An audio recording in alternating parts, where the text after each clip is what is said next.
പാലക്കാട് ജില്ലയിലെ CBSE സ്കൂളുകളുടെ സംഘടനയായ സഹോദയയുടെ ജില്ലാ കായികമേളയ്ക്ക് നെന്മാറയിൽ തുടക്കമായി.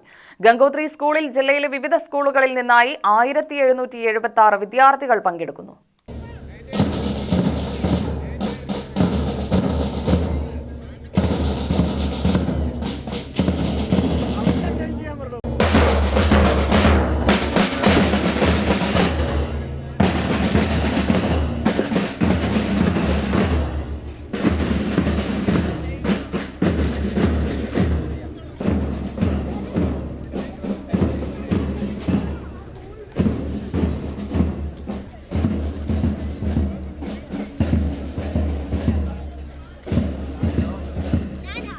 വാണിയംകുളം സ്വാതി സ്കൂൾ സഹോദയ പ്രസിഡന്റ് ഷാജി തയ്യിൽ പതാക ഉയർത്തി ഉദ്ഘാടനം നിർവഹിച്ചു.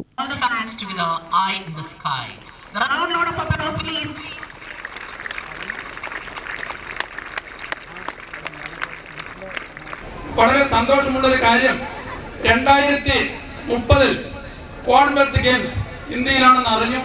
ബഹുമാനപ്പെട്ട PT ഉഷയും ഇന്ത്യയുടെ മിനിസ്റ്റേഴ്സും എല്ലാം ചേർന്നുകൊണ്ട് UK-യിൽ പോയി നമ്മൾ കൊണ്ടുവരികയാണ്. അതേപോലെ തന്നെ 2036 ഒളിമ്പിക്സും ഇന്ത്യക്കാണെന്ന് അറിയുന്നു, കേട്ടിട്ടുണ്ട്. അതുകൂടെ വരികയാണെങ്കിൽ ഇന്ത്യയുടെ സ്പോർട്സിന്റെ വികസനത്തിൽ ഒരു നാഴികക്കല്ലാകും എന്ന് ഞാൻ വിചാരിക്കുകയാണ്. ഒരു കാര്യം ഞാൻ പറയാൻ ആഗ്രഹിക്കുകയാണ്. PT ഉഷയും ഞങ്ങളൊക്കെ ഒരുമിച്ച് പഠിച്ച് വളർന്നുകൊണ്ടിരിക്കുന്ന ഒരു കാലഘട്ടം ഉണ്ടായിരുന്നു. അന്നൊന്നും ഇത്ര സൗകര്യങ്ങളൊന്നും ഉണ്ടായിട്ടില്ല. അന്നൊന്നും ഒരു നല്ലൊരു ഡ്രസ്സ് പോലും കിട്ടാത്ത കാലങ്ങളായിരുന്നു. ഇന്നാണെങ്കിൽ നൈക്ക് ആയാലും അഡിഡാസ് ആയാലും ഇന്ത്യയിലെ മൾട്ടിനാഷണൽ കമ്പനികളാണ് നമുക്കെല്ലാം സ്പോൺസർ ചെയ്യുന്നത്. കുട്ടികൾക്ക് ധാരാളം പൈസകളെല്ലാം കൊടുത്തു. തീർച്ചയായിട്ടും ഈ കാലഘട്ടത്തിൽ നമ്മൾ പഠിച്ചുകൊണ്ട് വേണം കളിക്കാൻ. പഠിത്തം മാത്രം പോരാ, കളിച്ചുകൊണ്ട് വേണം നമ്മൾ പഠിച്ച് മുന്നേറാൻ എന്നാണ് എനിക്ക് പറയാനുള്ളത്. എനിക്ക് കൂടുതലായിട്ട് ഞാൻ പറയുന്നില്ല. നമ്മുടെ രാജ്യത്തിന്റെ അഭിമാനം കായിക താരങ്ങളാണ്.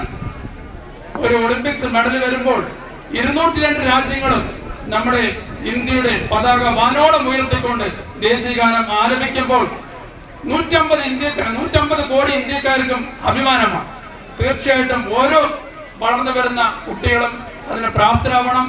Gangotri trust president Vijayagopalan school പതാക ഉയർത്തി. C. ഹരിദാസ് മുഖ്യാതിഥിയായി.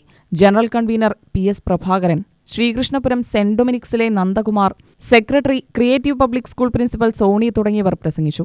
സ്പെഷ്യൽ ഒളിമ്പിക്സിലെ പവർ ലിഫ്റ്റിംഗ് വെങ്കല മെഡൽ ജേതാവ് P. അഖിൽ ദീപശിഖ തെളിയിച്ചു.